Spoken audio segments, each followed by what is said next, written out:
Hey everybody, it's D-Swizz Wildcat back at you again. Today I'm going to make one bold prediction for each SEC team. Now before I do that, please just go down below and like and subscribe to this channel. It really helps us out. And while you're at it, leave a comment about one bold prediction you have. And if it's bold enough, I might make a video on it responding. Coming up first, we will do the Alabama Crimson Tide, and my prediction for them is that they will not win the West. They have a brutal stretch in the month of October where they play at Arkansas, against A&M, at Tennessee, and then against Mississippi State. And I wouldn't be surprised if they come out of that stretch with 2 losses. And I really enjoy and like what Sam Pittman is building down there at Arkansas, and wouldn't be surprised if they come and take the crown from Bama.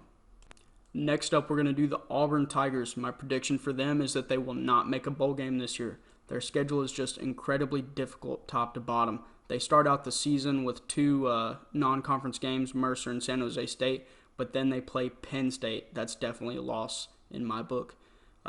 Possible win at Missouri, but then you go LSU, Georgia, Ole Miss, Arkansas, Mississippi State, A&M all in a row, and then break up the week before the Iron Bowl with Western Kentucky. I think you're looking at maybe 4 or 5 wins most.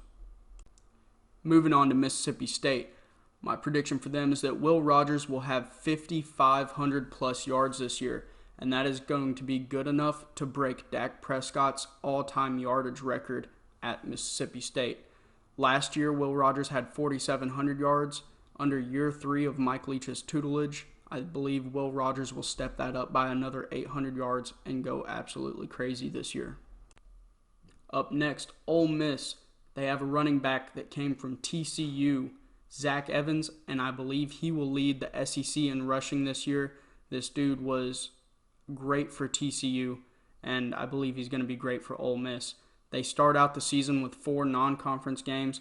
Very, very easy schedule, and I believe he's going to jump out to a huge lead early on in the season, racking up against these little cupcake teams.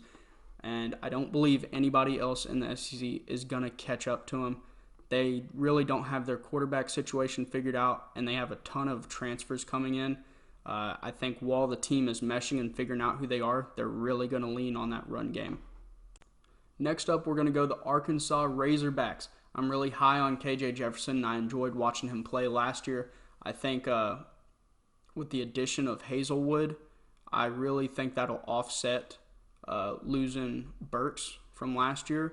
And I think as a whole, their wide receiving core is just better than it was last year, despite the loss of Burks. I wouldn't be surprised to see him in New York because I think they're going to like him too. And I believe he's going to have good enough of a season to take the Arkansas Razorbacks to 11-1 and possibly the SEC championship this year. Moving on down the road to Texas A&M now, I believe they will finish the season ranked outside of the top 20. I'm not a huge believer in Haynes King. How is he going to look coming off of last year's season-ending injury? Who are they going to have step up at wide receiver? I know they had a really talented class come in, but really nobody proven on that team, and until they do prove it, I refuse to believe it. Going down to Baton Rouge, my prediction for LSU is that Jaden Daniels, their transfer quarterback from Arizona State, is going to be a top 5 SEC QB statistically. This guy can run, he can throw, he's electric, and he was great during his time at Arizona State. Last year was a little bit off, but that's just because the talent level wasn't there around him at Arizona State, but his freshman year was absolutely electric, and I believe him to pick up where he left off. Moving on to the SEC East now, we're going to start with Georgia. I believe that their sophomore tight end Brock Bowers will have 20-plus touchdowns this year. He set their receiving record with 13 touchdowns last year as a freshman, and I believe with the more focus this year going towards Georgia's offense, I believe that he might be able to step it up. He's just that kind of player that can take over a game and possibly average 2 touchdowns a game. When the dude can take a tight end screen 50 yards to the crib on any given play. So can't wait to see him play this year and look for big touchdown numbers. Next up we have Tennessee, and my prediction for them is for them to go 0-12, run out of mustard bottles and then descend into a Mad Max fantasy land. So sorry, I don't know how that got in there. My actual predictions for Tennessee this year is that they will get to the Georgia game with only one loss.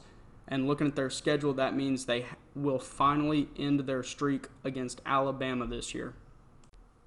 Going to Lexington now, I believe my Kentucky Wildcats will have 2 freshman receivers, Dane Key and Barian Brown, combined for 1,800 yards this year.